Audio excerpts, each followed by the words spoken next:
Maintenant, moi et les gars, on est tous au chôme du. Ils nous volent notre travail. Ils nous volent notre travail. Volent notre travail. Update for OpenAI's ChatGPT, the artificial intelligence program with which you can have conversations. GPT-4 peut-il mettre en danger certains métiers? On pourrait voir leur travail automatisé en partie ou en totalité.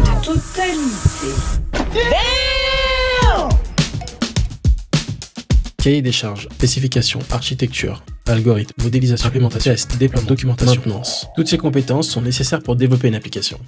Est-ce que l'intelligence artificielle peut remplacer les développeurs? C'est ce qu'on va voir ensemble dans cette vidéo. Pas le temps de prendre un café ou un thé, on y va direct. Si l'IA est capable de faire tout ça, alors on a du souci à se faire. Mais en vrai, à ce stade, c'est plutôt l'IA qui a des soucis. Et crois-moi, remplacer les développeurs, ce ne serait certainement pas sa priorité. Être dev, ce n'est pas juste écrire du code. D'ailleurs, c'est comme une formalité. Être dev, ce n'est pas travailler sur des projets, mais c'est plutôt travailler avec des gens. C'est même, je dirais, travailler au service des gens, car tout ce que l'on fait, tout ce que l'on produit, c'est pour eux. Concevoir des applications, c'est créer des solutions pour résoudre des problèmes. Et pour ça, il faut comprendre les gens. Il faut comprendre leurs besoins, savoir comment les traduire en fonctionnalités, en algorithmes, puis par la suite en code. Mais attends, c'est pas tout.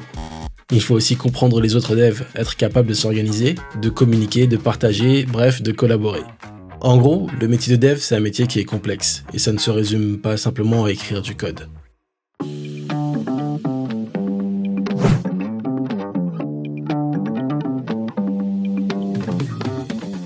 L'IA, c'est un outil qui est vraiment très puissant, mais ça reste un outil.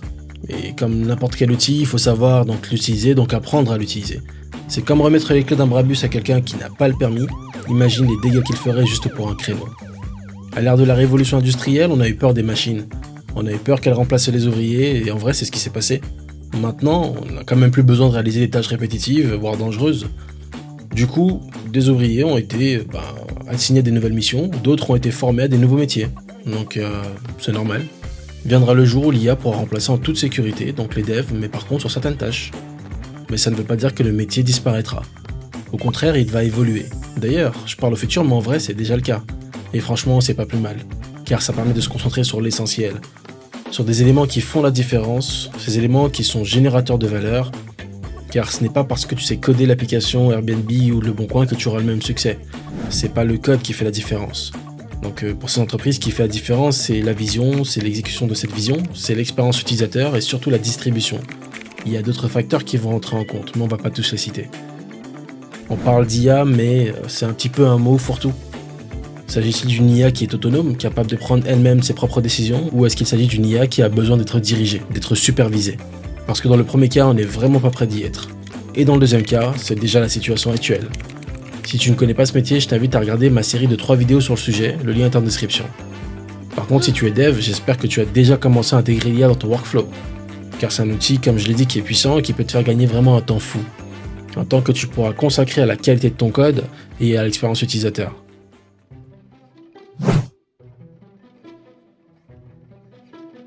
Un biais cognitif, c'est un mécanisme du cerveau qui joue sur la perception de la réalité. Si l'intelligence artificielle est capable de coder, est-ce que ça vaut vraiment le coup de devenir dev?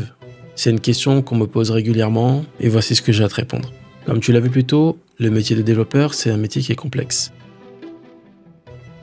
Alors ma réponse est non. Bien sûr, d'ici 5 ans, voire 10, on aura des IA qui seront capables de faire d'excellentes choses dans le monde de l'application web. Mais pour le moment, c'est pas le cas.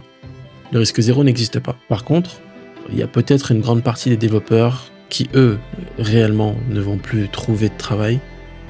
Et je pense que ce sera certainement les personnes qui n'auront pas intégré l'IA et ne se seront pas adaptées à cette nouvelle vague.